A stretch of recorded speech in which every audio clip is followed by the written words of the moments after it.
પત્રકાર મિત્રો સાથે વિસનગરના વિકસતા ફેઝની વાતો કરવા અને વિકાસના કારણે નાની મોટી મુશ્કેલીઓ નગરજનોને પડી રહી છે એ બાબતેથી હું જ્ઞાત હતો, પરંતુ પત્રકાર મિત્રો સાથે એની વાર્તાલાપ કરવા અને એમના સૂચનો મેળવવાની આજની મિટિંગ હતી.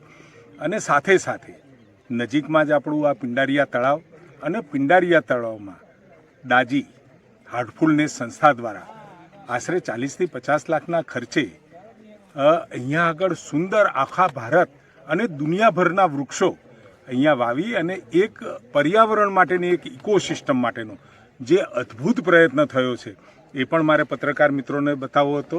અને એના માટે મેં આજે સ્પેશિયલ આ કાર્યક્રમ રાખ્યો હતો કે જેથી કરી વડનગરમાં 4 જગ્યાએ આ રીતની રેઇન ફોરેસ્ટ બનાવ્યા છે કે જે આખા પર્યાવરણના ઇકોસિસ્ટમ પતંગિયાથી લઈને મોટા પક્ષીઓ સુધી એને સર્વાઈવ થઈ શકે અને સાથે વોટર કન્ઝર્વેશનનો વિષય એટલે જમીનના તળોનો અને વોટર પ્યોરિફિકેશન માટેનો જે અદ્ભુત અહીંનો પ્રયોગ છે એ બતાવવા માટે મારી ઈચ્છા હતી ઘણા સમયથી.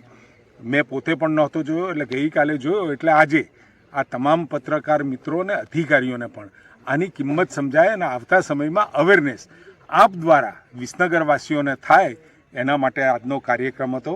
અને 21મી તારીખે ડિસેમ્બરે 8 વાગે સાંજે હાર્ટફુલનેસ દ્વારા શાંતિ, કરુણા અને એકતા માટે લાખો લોકો ભેગા થઈ રહ્યા છે.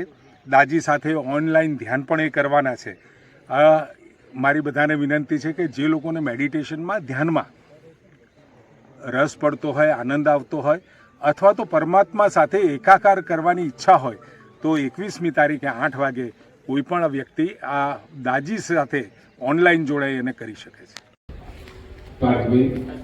આમાં જે આપણે કામ ચાલતા હોય ને આપણે ના કરી શકતા તો પાણીનો છંટકાવ કરવો જોઈએ. આપણે કાલે મુખ્ય રોડ ઉપર તો જોયું સ્ટેટ હાઈવે ઉપર, પણ ઇનસાઇડ અને કદાચ ટેકઆઉટ છે આપણે તો ભાડે કરી લેજો. પણ એવા અને સાંકડા રસ્તાઓમાં ખૂબ હજુ 2 જગ્યાએ મુશ્કેલી આવવાની છે. એ તમે આવતી વખત બેસો ને એટલે ખબર પડશે, હમણાં રોકી રાખ્યું. આઈટીઆઈ જે રસ્તો કરો ને રામાપીર જાય એ લગભગ ત્યાં સમસ્યા છે. હું જાતે ફરી આવ્યો છું. very important effect is the groundwater. એના ડસ્ટની ધુમ્મસ વિસનગરમાં ખૂબ જ રહે છે. હાલ તમે આપ શ્રી બી કોમ્પ્યુટર એન્ડ્રોઈડમાં તમે આપ જોશો પછી તો આ જ્યારે બની જશે ને એટલે પટ્ટો મારી દેવાનો છે. એને આપણે એક નગરપાલિકા થ્રુ એક લોખંડનો અને એ જ લારીઓ વાળા ઉભા રહે તો નવી લારી વાળા આવવાની અને એક એનું આઈડેન્ટિફિકેશન થાય કે ભાઈ આ જ લારીઓ આપણી જૂની અને બીજી નવી ના ઉભી રહે એવું કરો અને પછી તમે આપણે તાલુકા પંચાયતની જોડે કરો તો નવી લારીઓનો કોઈ પ્રોબ્લેમ રહે નહીં. ખૂબ સચ્ચા જેટલા તમને જોવા મળે ને એટલાને ક્યાંક ને ક્યાંક એનું સર્ટિફાઈડ કઈ જે બિલ્લો કીધું કા કીધું. પોલીસની ટીમે ભણ્યા હતા. 132 જેટલા આપણે શાકભાજીની લારી છે અને 56 જેટલી ફૂડની લારી છે. અમે સર એના એ લોકોના વ્યક્તિગત આઈ કાર્ડ બનાવવા માટે આગળ વધી જાય. બસ હવે ઇમ્પ્લિમેન્ટ કરવી છે અને સ્મૂથલી વિસનગરમાં શરૂ થાય એમાં સ્થાનિક વિસનગર નગરપાલિકાની જરૂર પડે અને તરત જ આપણે એમાં આગળ વધ્યા. અને આજે તમે જે કામ જોશો ને એમાં એમનું યોગદાન બહુ મોટું, કેપ્ટનજીનું અને આપણો રાજેન્દ્ર સાથે સાથે આપણે અહીંયા પિંડારિયા તળાવની જોડે દેડિયા તળાવનું વચ્ચેનું જે જગ્યા છે નગીનાવાડી કહીએ એને પણ બ્યુટિફિકેશન માટેનું વિચારીએ છીએ. સો બધાની સંમતિ. પરંતુ વૃક્ષોની સાથે આખી ઇકોસિસ્ટમ એટલે નાના પક્ષીઓ, મોટા પક્ષીઓ, પતંગિયા અને જે વૃક્ષોના નામ એ બોલખી લેવા જ વૃક્ષો છે. Special it's a very positive news.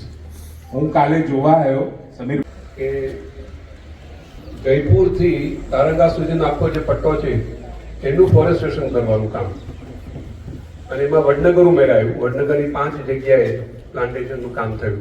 એટલે અમે વાત કરી કે વિસનગર કેમ નહીં, એટલે એમાં પહેલી વાત આપી છે.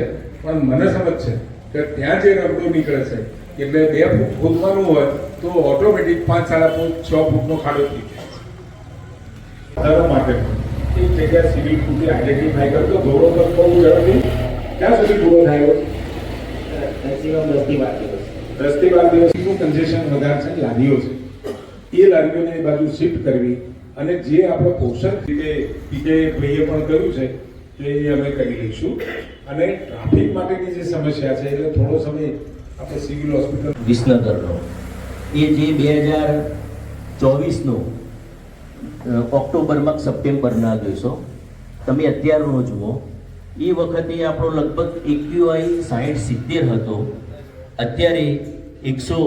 ત્યાં એક તો આપણે ઝડપથી વધારાના કર્મચારીઓ લગાવી એને ડસ્ટ સાફ થઈ જાય રોડ ઉપરથી, અને બીજું જ્યાં કામ ચાલતું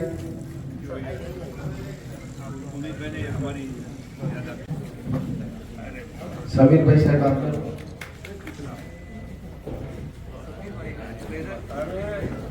આપણો વડનગરનો છો, રેડી થઈ ગયો છે.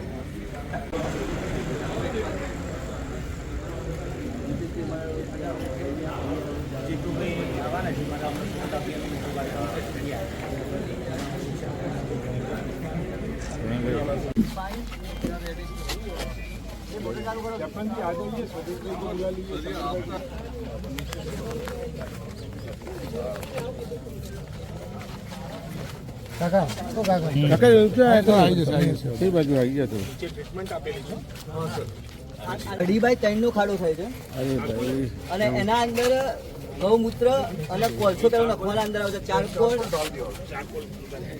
એટલે ભાઈ કોકોપેટ અને માટી બે મિક્સ થાય છે. એને ભાઈ વર્મી અને નીમ કેક પણ